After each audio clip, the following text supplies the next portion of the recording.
L'envoi des cartes de Noël est une ancienne tradition. Mais pourquoi elle persiste encore aujourd'hui, à une époque où des communications électroniques dominent? Alors, on vit depuis près de 2 ans avec les répercussions de la pandémie. Une période où les gens se sont sentis isolés, coupés de leur famille et amis. Mais cela, ça leur fait vraiment, je pense, ressortir le besoin de maintenir le contact, mais cela avec une touche personnelle. Alors, on pense souvent aux cartes de Noël comme quelque chose d'anodin. Mais pourtant, cette coutume fait partie de nos vies depuis plus de 140 ans. La première carte de Noël nous vient d'Angleterre et elle a été imprimée en 1843.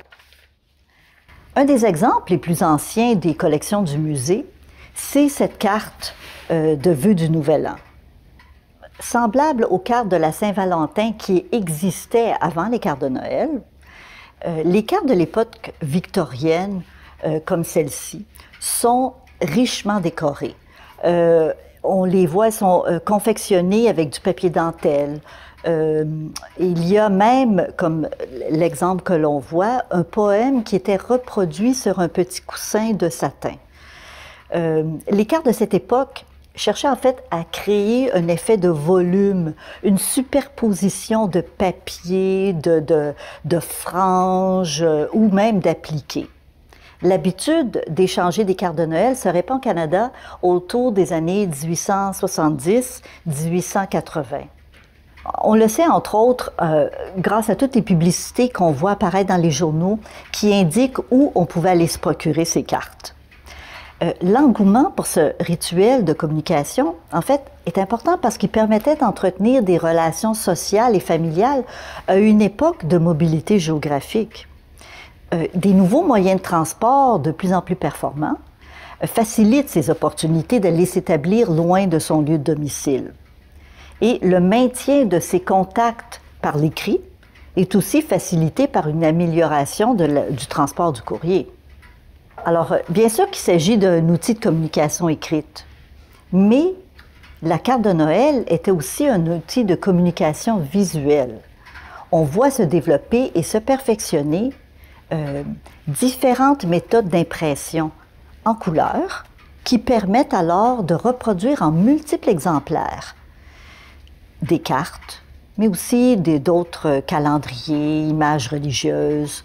Alors, bien que les premières cartes de Noël sont importées d'Angleterre, d'Allemagne ou même des États-Unis, un des premiers imprimeurs de ces cartes de Noël ou de Nouvel An, la compagnie W.G. Clark, imprime de ces cartes. Alors, l'exemple que l'on voit ici est envoyé en 1881 à un certain Hugh Barney de Prescott, en Ontario.